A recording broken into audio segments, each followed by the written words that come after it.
Light we know, kindle, inspire us to use our powers, to heal and not to harm, to help and not to hinder, to bless and not to curse, to serve you, Spirit of freedom.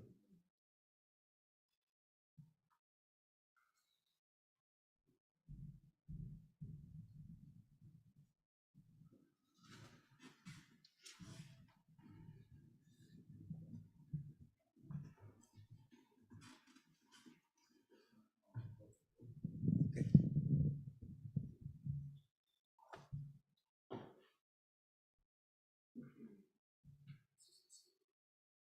Yeah.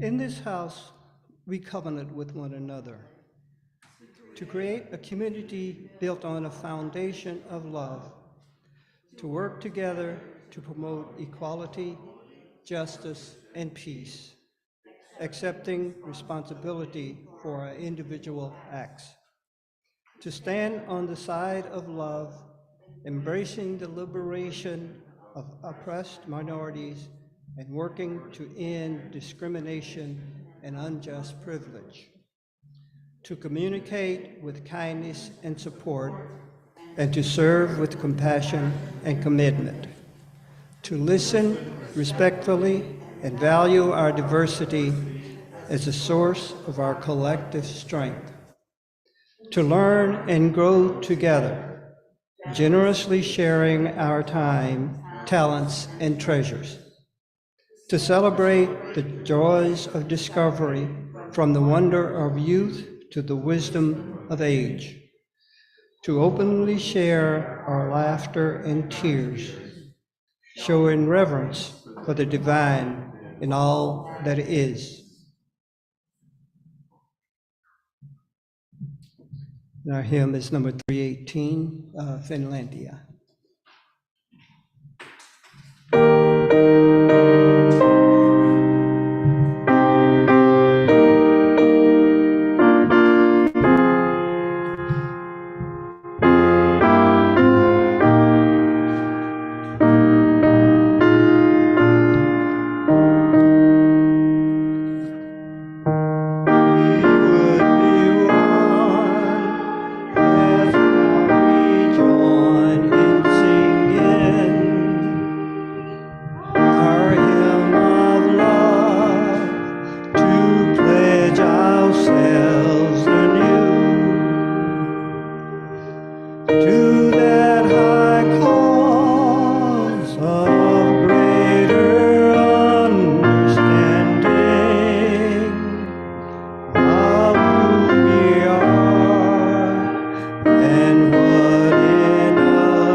Well, good morning, everyone.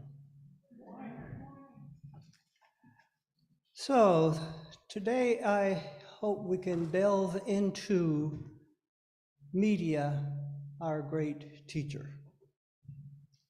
Today, I will attempt to address the issue of how best we can defend ourselves against the manipulation, the deception, and miseducation of our entertainment media. I may be talking about media, but my perspective is how media maintains and reinforces social relations that are integral to the soul of our nation. I am an American and deeply respectful of our democracy. I want it to deepen and grow. How do we protect ourselves from dangers in our media, the great teacher? This may not sound like reparations, but recall the words of Reverend Dr. Martin Luther King Jr. when he responded to the statement, "You can't legislate morality." He responded, "You can't legislate morality. You have to win hearts first." Our media is not teaching how to win hearts. It is conditioning us to believe and practice, in my opinion, just the opposite. My presentation attempts to point out analyzing strategies so we are not taught something of which we are unaware.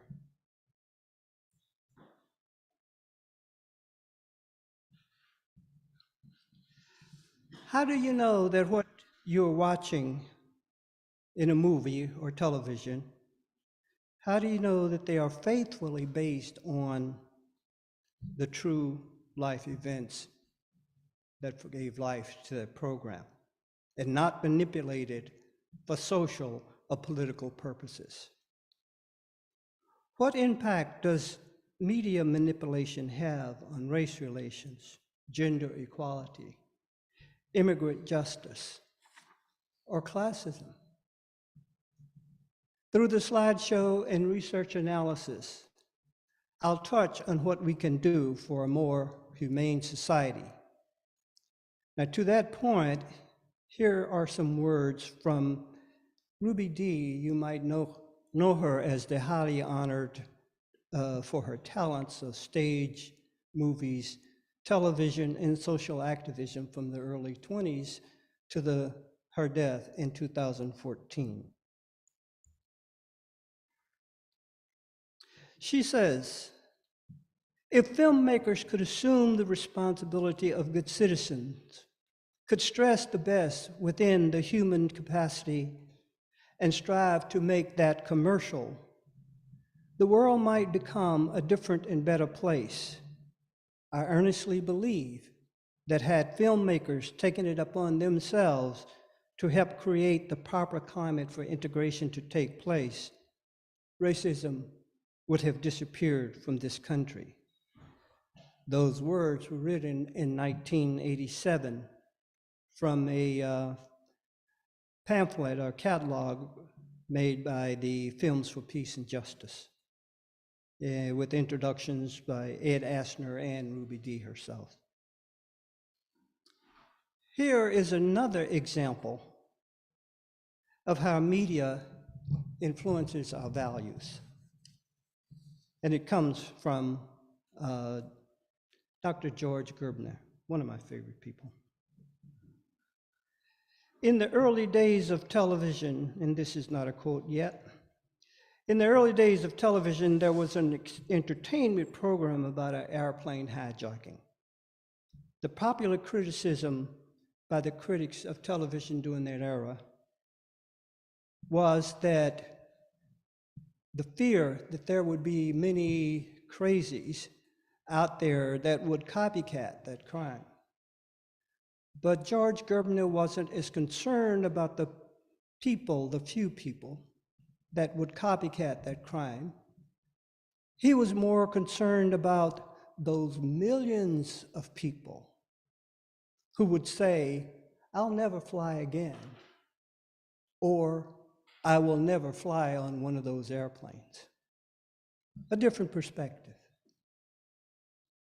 There are hidden and unseen dangers and damages of television and movies.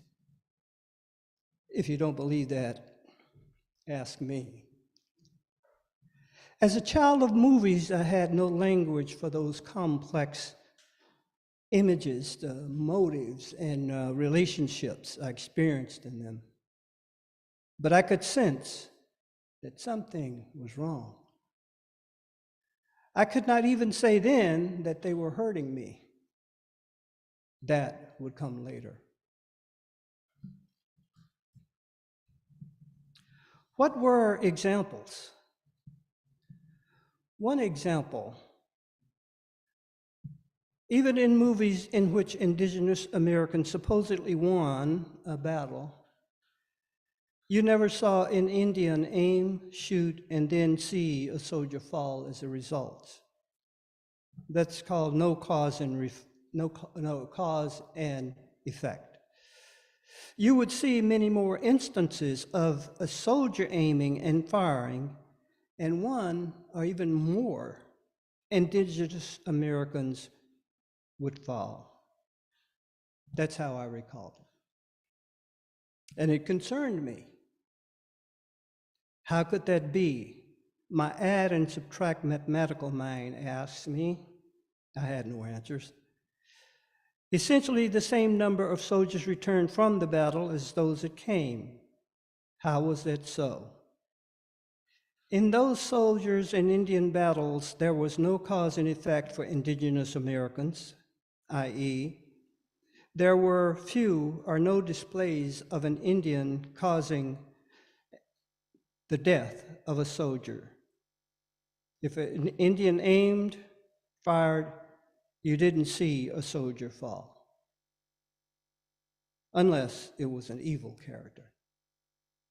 This was also the paradigm for battle scenes between Union and Confederate soldiers, with Confederate soldiers getting the better of Union soldiers.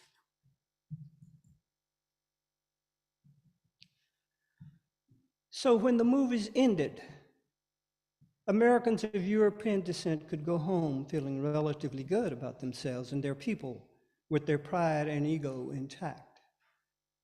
But for Americans of African descent, indigenous Americans, and Latino and Latina Americans, it didn't happen that way for us. What were we, all Americans, learning from these scenarios, and who was teaching? I immediately recalled Tarzan movies. One Tarzan would defeat an entire tribe of Africans. Tarzan could control all the animals of Africa to join with him against Africans. They would stampede and crush them. And by the way, Tarzan himself could kill an evil lion barehanded. And it had to be an evil lion before you would kill it, though. But if I were you, I wouldn't take it on a lion barehanded. A lion outweighs a man 550 pounds to 200, and their muscle density is 5 times ours. So be aware of that.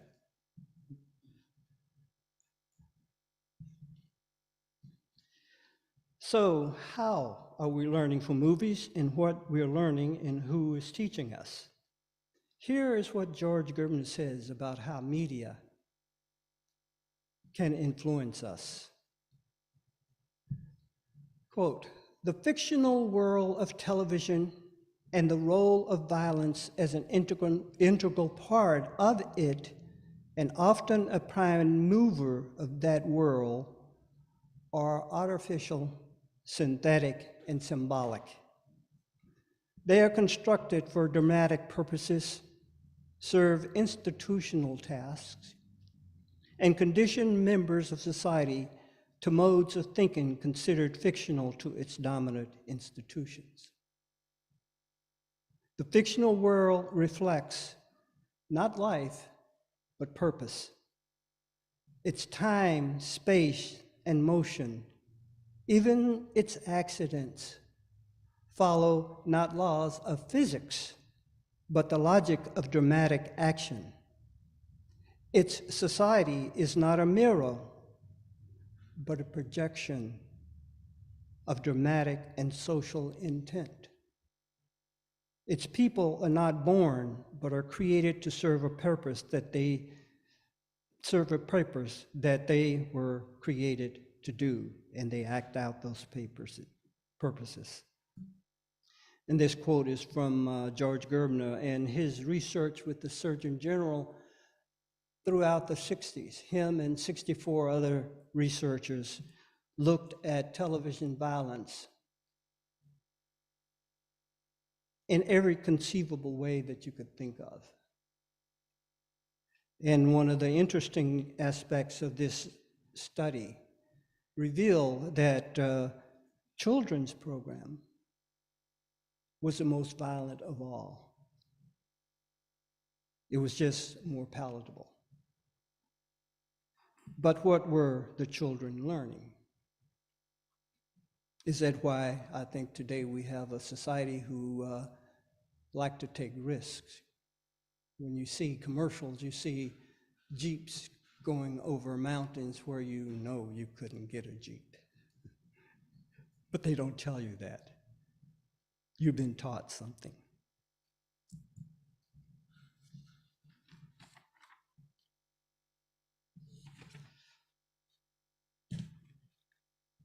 Here is a voice of Susan Sarandon on the role of women in movies after the age of 40. Here is what she said. For women over 40, there were not many roles. If you were dying, have Alzheimer's, you can find some of those roles, but there aren't too many like romance. This was in an article in Today from 2017 by Randy Don. But Sarandon went on to say things are getting better in Hollywood, but it's still tough out there if you're a woman of a certain age. She also famously said, and I'm paraphrasing here, we will know that women have reached a parity with men when we see Sean Connery make love to a woman his own age. You noticed that too.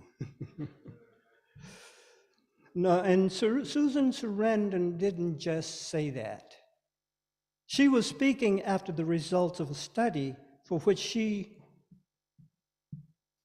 specifically commissioned George Gerbner, that name comes up again, to show what the role of women was in movies after the age of 40. And this is what the results showed. The findings were that after 40, women were mostly seen or relegated to roles of witches, evil stepmothers, and old grandmothers, and of course the roles above in, death and dying scenes. So what were we learning from that?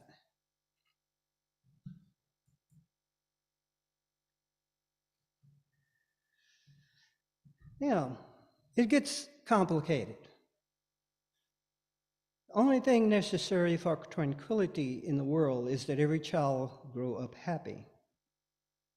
If you look in the upper level corner, okay, you might see this little quote, spiritual quotes to live by. Now, I'm wondering, will we soon forget the color of the philosopher's skin and his person who brought this wisdom into our lives? And are white children the only children who matter? What are we learning? So, here is the first strategy I want to present to you. And it's connotation and denotation. That is one method of how we are taught, very carefully, very subtly. And what are the symbolic uses of dark and black? What are the denotive and connotative meaning of these terms? What are the social and ethnic implications for these terms for persons with higher levels of skin pigmentation? To go back a few decades, I can use the connotation of pig. And you know, in the 60s and 70s, that was a common connotation for police. So how does a pig in the denotive sense differ from pig in the connotative sense? And we can apply that to many other aspects of our culture. Pig, denoted, is a four-legged animal with a curl in his tail like Porky Pig. We all know that. But when you apply that to a human, what does it mean? Every time I saw the word used, it was not nice. You didn't speak highly of a person. Another common word we have is black sheep. Denoted, we know what a black sheep is. The wool is black.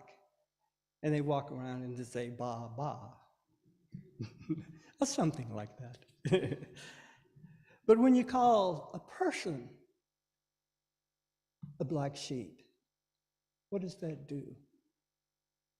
How does that word change? How does it affect the person to whom is the recipient? I see these connotative words many times a day on our media. And I know they know more about journalism and wordsmithing than I do, but they continue to say it. The dark side of this family, the dark money in politics, that's usually where it's used, dark money in politics. What does that mean? Left in the dark. That could be one of the things we do today is take note. This is about how you protect yourself from learning something that you are unaware. I think you'll hear it once you condition yourself to think about educated journalists, specialists, using that term without an antecedent. I hear those terms all the time, but I don't know what they mean yet. I'm still trying to figure that out.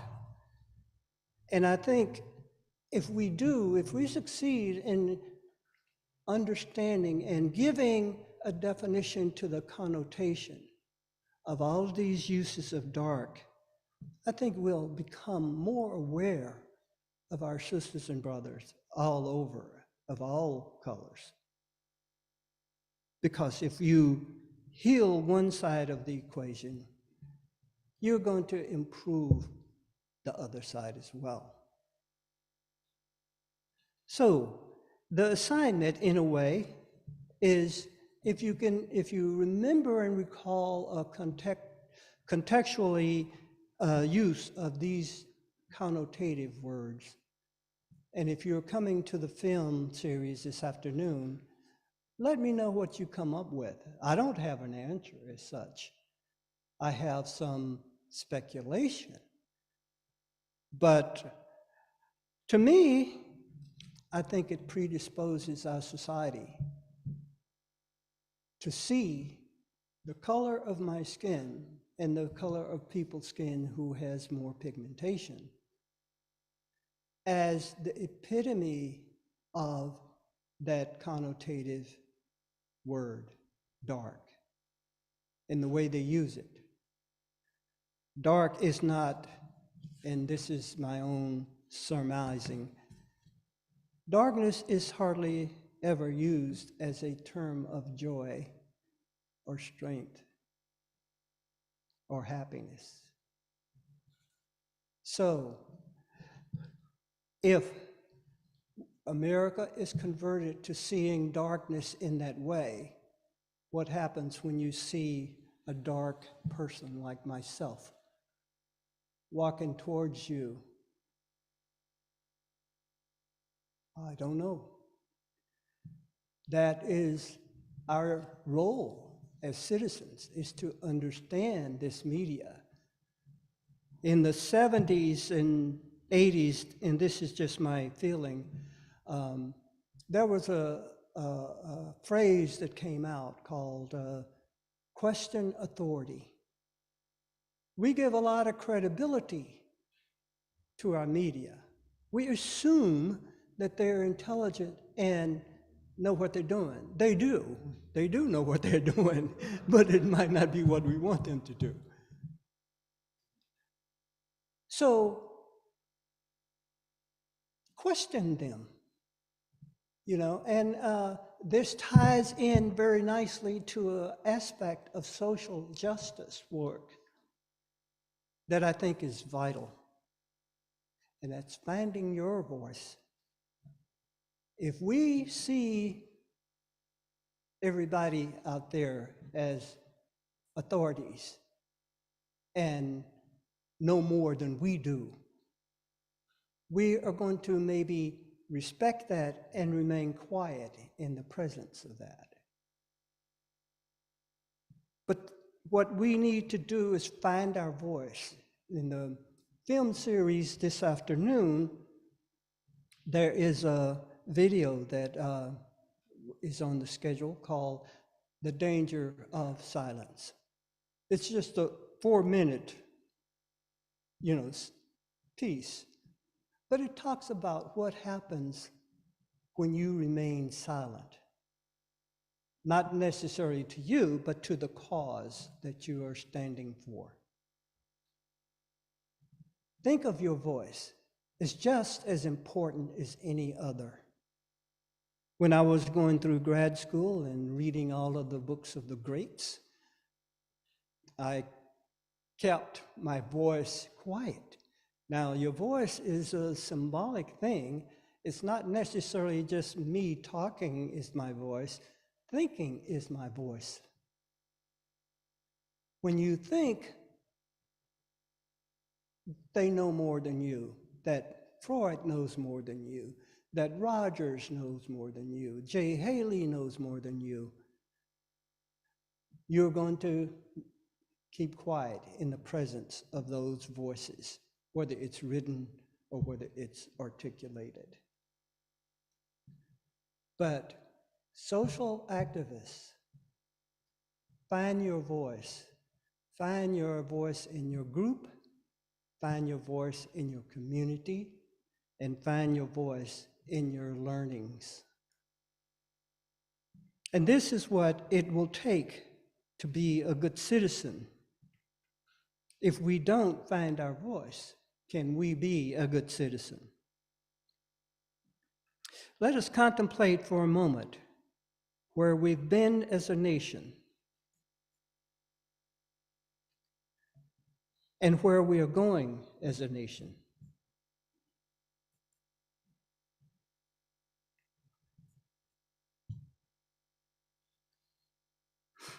So, and I think the first step is finding our voice and becoming critics of our media instead of merely consumers of our media.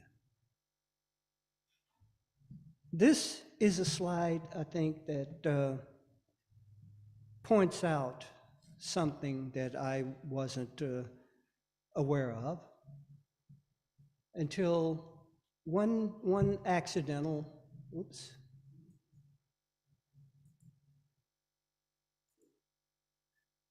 one accidental piece of information brought this to my attention. And it's who was the real teenager?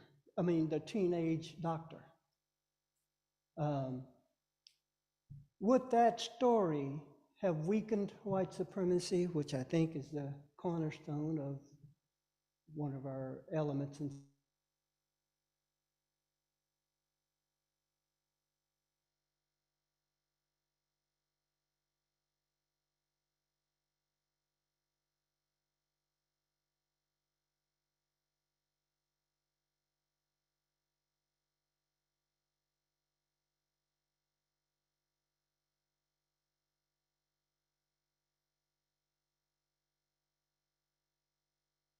of everyone? How would that have affected us if we had learned the truth of this genius young man instead of seeing it as entertainment and reversed?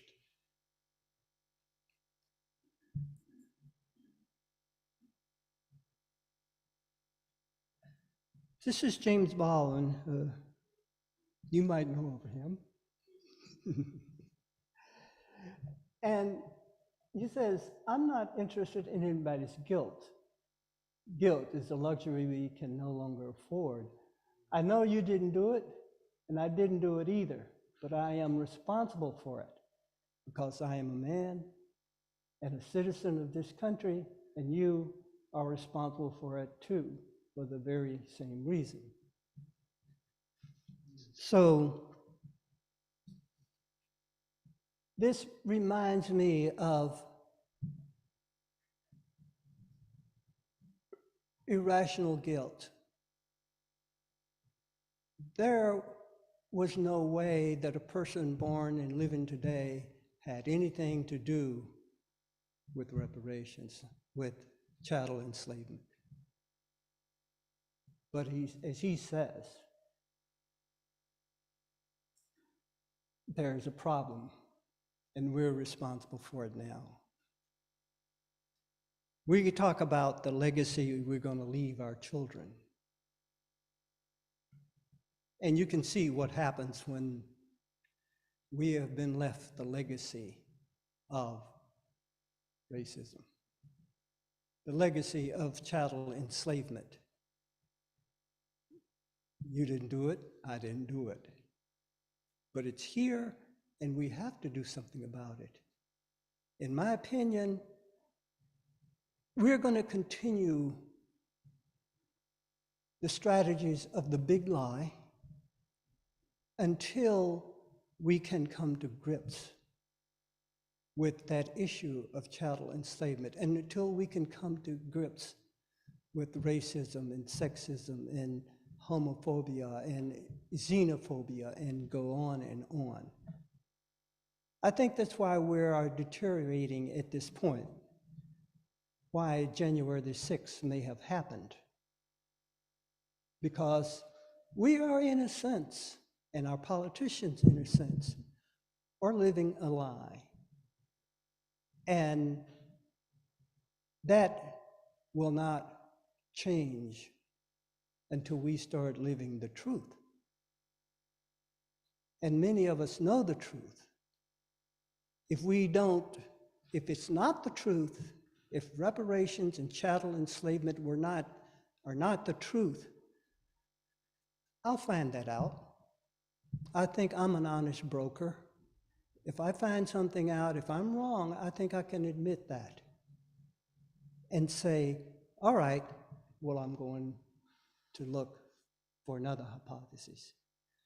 I trust myself, and I'm sure you do too, but we have to practice self-trust. Am I a good person? Can I go to bed at night and not have bad dreams? Can I look at myself in the mirror? I think I'm a good person. I'll believe that. And I try to live up to my standards. And so far, I think I'm doing pretty good. But I also say sometimes that there is no racism in America. Okay, that sounds pretty provocative. But are we letting individuals who displays what we call racist attitudes off the hook by calling them a racist? Or should we expect them to act like human beings? Should we expect them to act more humanely? By accusing and labeling someone as a racist, to me, that is a diffuse label. A racist in Georgia or Mississippi is different from a racist in Boston. And that so was the treatment of people of color in those states during our chattel enslavement period. So, yeah, we have to start seeing everybody as our first UU principle would ask us, the inherent worth and dignity of every person. That's hard. I used to be a social justice facilitator, myself and my colleague Pam Kelly, back in 1992. I remember it well. We went to Oviedo, Florida for a week, and we learned how to be social justice facilitators. So what we learned was that there was a need for justice work, a need to improve our justice work. And that's what I'm still trying to do today, is improve it by improving myself. And so trusting ourselves is very important in the work we do. So we'll know that we're not being mean to someone. We could be mean to someone, or it could come across as mean to someone if we call them a name. But let's remember our first principle, the inherent worth and dignity of everyone. And it's hard to do, but it must be done. But at the same time, we know, and we should know, that some people will hurt us, and worse. We can see it every day.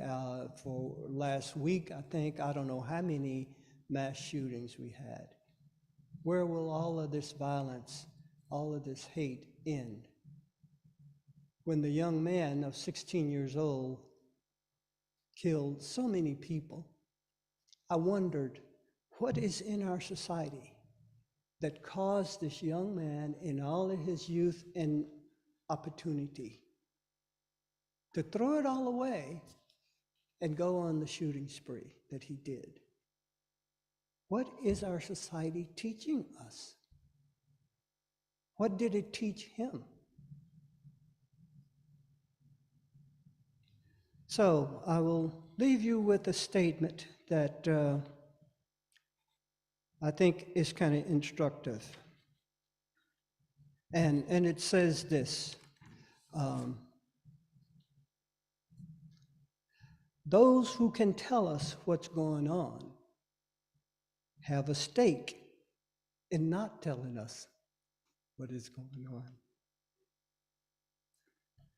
Thank you for listening. And by the way, that was Ben Bagdikian, who's a good friend of George Gerbner. They've written several books together. And that was from an interview from the magazine called Extra. And the director of the program is Janine Jackson. Thank you very much for listening. I look forward to maybe conversations after service.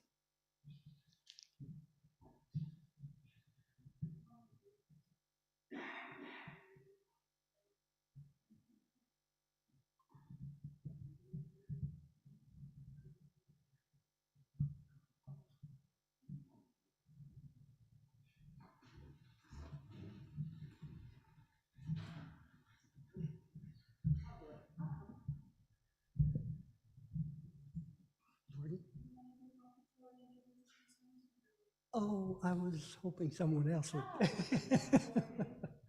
will do that for you, my friend. Okay, thank you. So much. How about we switch places? Thank you, Bert. Thank you so much, Carl, and good morning, everyone.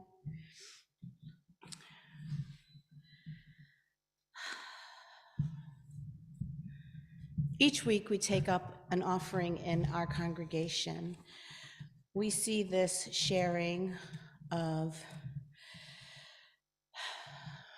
your treasure as an opportunity to exercise the generosity of spirit that supports All Souls and its many ministries.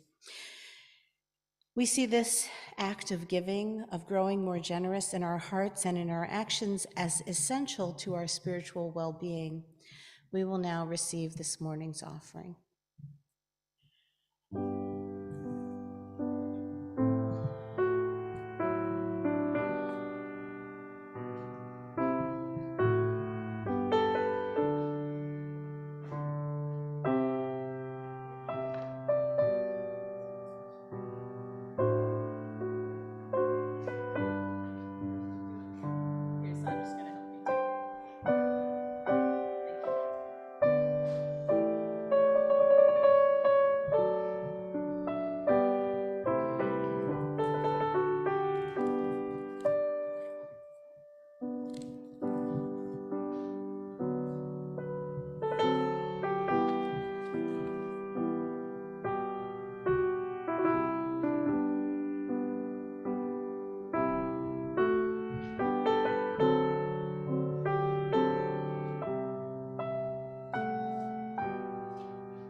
Individually and together, we are building a world filled with peace and justice, love and joy.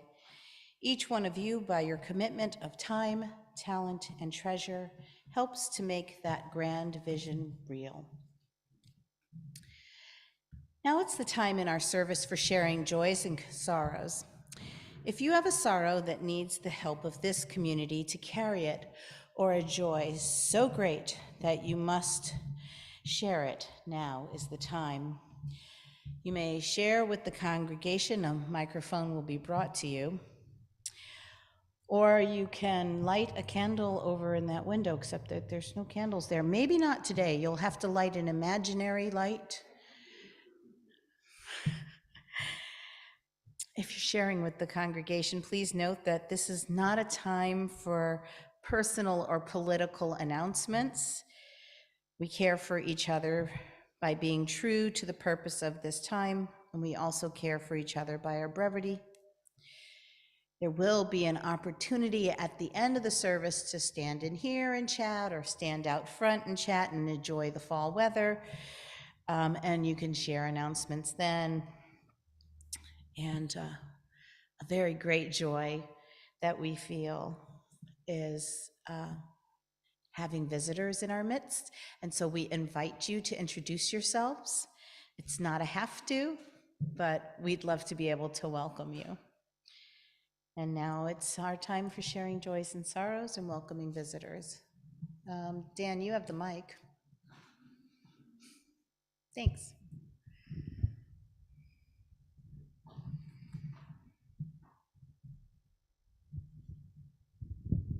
Yes, I'd like to share both a sorrow and a joy.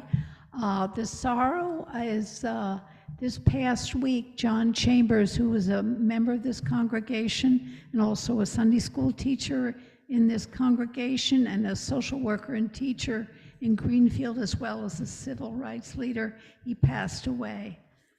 And I would also share a joy, the film Descendant, which my daughter co-produced, came out on Netflix as of yesterday, and the New York Times called this film New York Times Critics' Pick. So I'm hoping it will do very good things for the discourse in this country.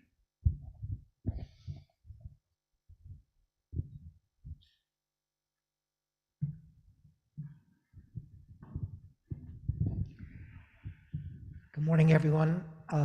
Would you also, Sandra, light a candle of concern? My dear friend, my Sufi friend Sham's son is grappling with bulimia and severe suicidal ideation. My own daughter, Jazz, is now entering her 18th day of COVID, still testing positive. On a distinctly more joyful note, I want to really appreciate you, Molly, and all the people who make the Anti-Racism Film Festival possible. It's such a timely and such a real gift to our community. And I want to thank you, Carl, for a kind of ebony and ivory connection I made during your speech. The ivory one is that when you were saying about what the term about pigs, I suddenly flashed on 1984 when the pigs took over the farm. I also was reminded of the pioneering poet Gil Scott Heron, who called himself a bluesician. And if anyone has not had a chance to hear his piece called Black History / the World, it's one of the wittiest and also most uplifting bits of social commentary you'll ever hope to hear, I think.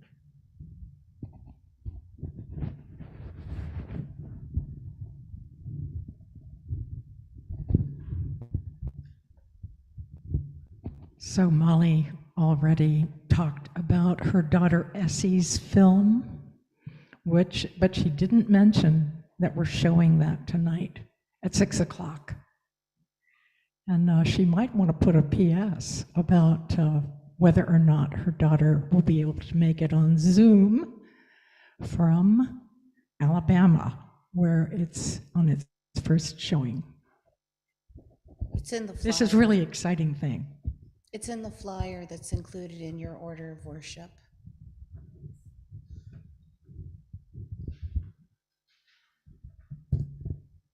Hi, my name is Karen, and I was attracted to the film festival. Haven't been to UU. If I have, I don't remember. It's been a number of years. Let's see. Joy. These amazing leaves are just turning my metaphysical brain upside down. Musically in all sorts of ways. I am probably a very shy performer, so I'm being bit this fall by a camera bug, so I really can't wait. And I'm sharing that with Amherst Media, I'm able to learn new tricks for free in trade for putting good, positive stuff out in the world, or at least attempting to. So. And welcome. Welcome.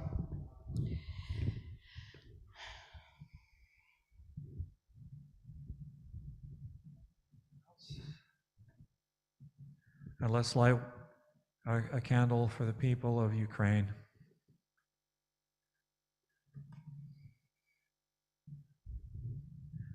And one more candle for the joys and concerns that we carry with us unspoken in our hearts. Thank you, Dan. Actually, let me check with our folks on Zoom. We have 5 visitors on Zoom today. And, huh? Oh, they're here. Well, go ahead. Okay. Just want you to meet my good friend, Frank Wheeler. He's a IT extraordinaire, and and he's full-time IT at Roe Camp Conference Center. So he's been coming down here to participate with us, and I just love it that he's here. Welcome, Frank. Welcome. Yeah, I guess I'll introduce myself again real quick. So yeah, I am Frank. I have come from the Roe Camp and Conference Center, and I do a lot of IT stuff. And I'll throw in a concern real quick. Social media, like how Carl was talking about media in general. Social media is another one of those media forms where bad things happen and things are misrepresented in certain ways. So just like a handle concern for those people that get trapped in that kind of environment, and hopefully they break loose out of it. Thank you. Thank you, Frank. If you're joining us on Zoom today, please raise your hand, or if you're dialing in on phone, you hit *6 to unmute yourself. And I think I've got it together this time so we don't have a 20-second echo delay. Okay, I don't see any people, but it's good to have you here, and thank you. All right. And I'll just add to I don't know if this is a joy or a concern. So many of you know that I am the executive director and chef of the Stone Soup Cafe, which operates in this building and serves a meal every Saturday from noon till 1:30. Yesterday, we served 544 meals. It's a big concern because we usually don't go to 500 until Thanksgiving, and we've been at 500-ish for over a month, and now we've exceeded that. And I'm really concerned about our community and how we're going to meet their needs. And it kept me up last night. It's a joy we got to do it, and we'll keep doing it. But it's really concerning. Okay, I now invite you into a few moments of silent reflection.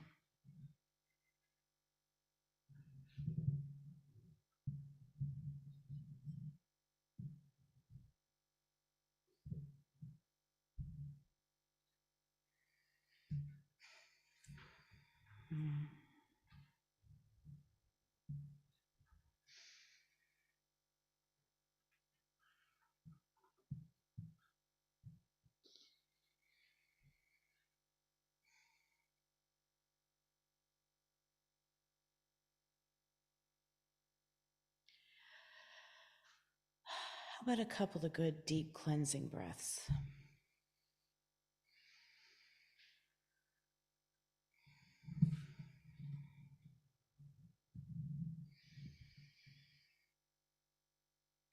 Maybe you can feel your life force coming from your head and going to your feet, and maybe you can feel it radiate out your fingertips, and I invite you to move your hands up and share that vitality that breath brings to your body, and share it within the room. Share your energy.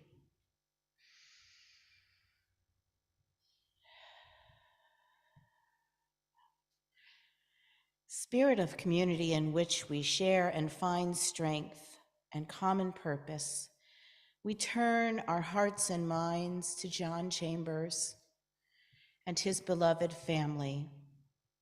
May he rest in power and peace. May his memory sustain all who knew and loved him. May his legacy continue. Let us turn our prayers and our positive, generous attitudes and thoughts and love to those who are struggling for survival, to overcome disease, to overcome mental illness, to overcome the will to leave and to live. May we turn our hearts and minds to those in the Ukraine and all who are suffering, whether conscripted into creating war or being the victims of war. There is no winner. Let us send our prayers to them. Let us turn our concern to misrepresentation within all media, and let us turn our compassion to those who are sucked into it. Let us bask in the great gratitude for filmmakers who have integrity and are sending a message that is powerful, to rave reviews for beloved daughters, for gratitude for those who are social justice advocates, for those of us, all of us, who journey towards truth and understanding through art and learning. May we all be able to support one another in excitement and recognition, in nature, and in positivity. Let us open our hearts and minds to the place of quiet, to the silent prayer for the healing of pain, and to the soft, gentle coming of love. May it be so, and blessed be. And now, please join in singing Prayer to Friends, which you should find as an insert in your hymnal. If you need one, I have extras. Looks like this.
Okay.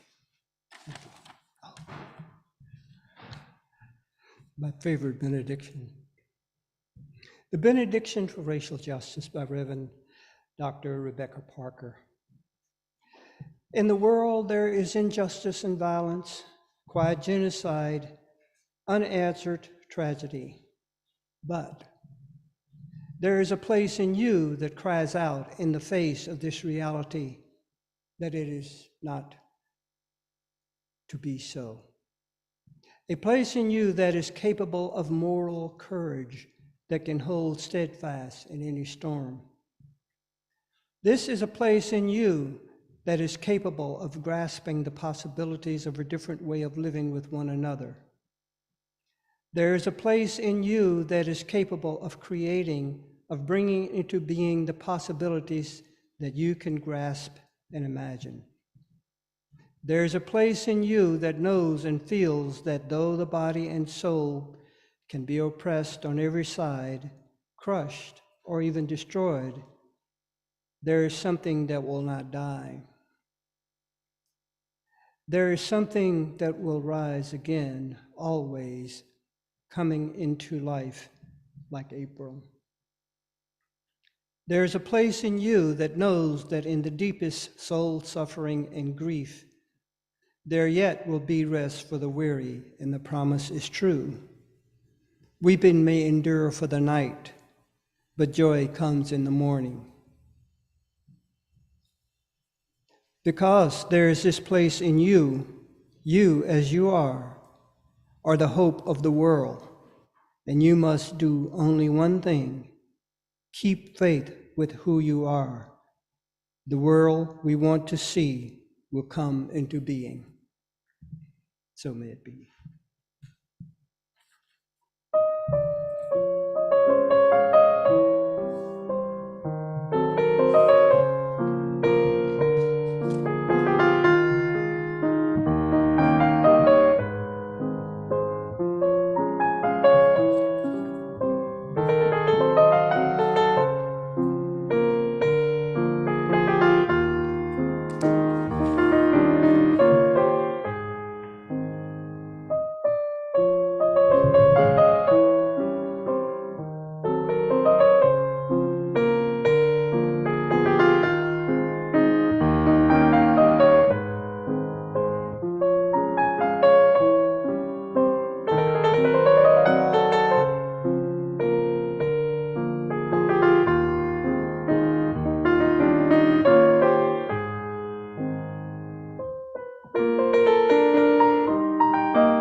Hi, everybody. How you doing? Hi, Dan. That was interesting, huh? Sure was. There it is. Yeah, it was faintly reminiscent. I have to say, I think I saw those media slides before. Yeah, when think- Carl did an online thing a couple years ago, that was, some of those things were there. Yeah, So the if anybody's on YouTube, thank you for coming. Let me see if there's anybody there. Doesn't look like it.